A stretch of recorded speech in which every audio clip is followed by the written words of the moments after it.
Bonsoir, merci de vous joindre à nous pour ce nouveau journal de guerre. Au 106e jour de la guerre entre le Hamas et Israël, voici les principaux faits qu'il fallait retenir de la journée à 18 h, heure de Beyrouth.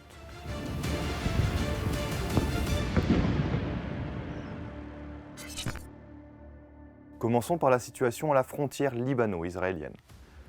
Les échanges de tirs d'artillerie entre le Hezbollah et Israël se sont poursuivis sans relâche samedi alors qu'Israël continue de mener des attaques ciblées au Liban. Deux membres du Hezbollah, dont un commandant de l'armée de l'air, ont été tués samedi lors d'une attaque de drones israéliens visant une voiture sur la route d'Al-Bazourieh. Israël a également frappé une nouvelle maison à Marwahin et a bombardé les villages de Kfar Kila, Odaïseh et Rab al-Salassin. Les vallées de Marjayoun et les villages de Talet Hamames, Yarin, Shihin, Jebain, Taïr Arfa, Ait al-Shab et Daïha ont également été visés. De son côté, le Hezbollah a annoncé qu'il avait visé des rassemblements de soldats israéliens à proximité de la citadelle de Ounin, des casernes de Zarit et de la position de Daïra.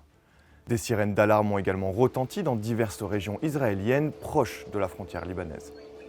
Pour finir, des avions de reconnaissance israéliens ont continué de survoler les villages adjacents à la ligne bleue et le Gaza de tir.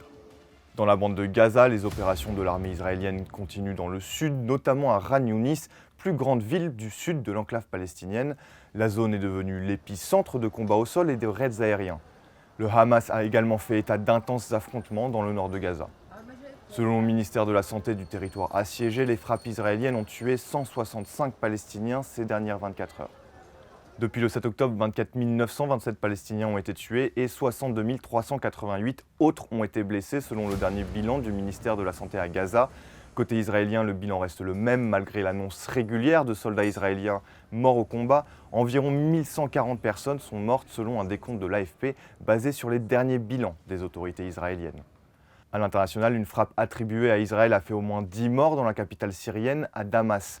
5 membres des gardiens de la révolution iraniens ont été tués dans l'attaque, dont le chef de l'unité des renseignements en Syrie, selon des sources rapportées par Reuters.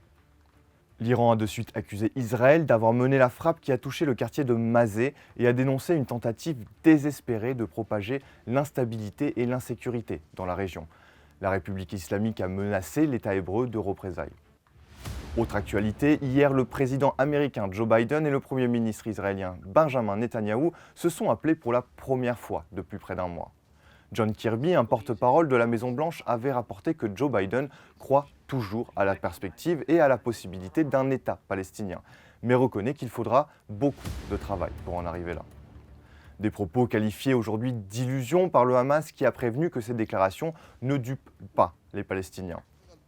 La veille, Benjamin Netanyahou avait rappelé la nécessité pour Israël de contrôler la sécurité sur l'ensemble du territoire situé à l'ouest du Jourdain et que cet objectif est en contradiction avec l'idée de souveraineté palestinienne.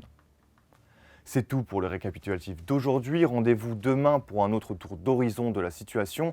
D'ici là, restez connectés sur notre site www.icibeyrouth.com ou dans la section Guerre Israël-Hamas et sur toutes nos plateformes de médias sociaux.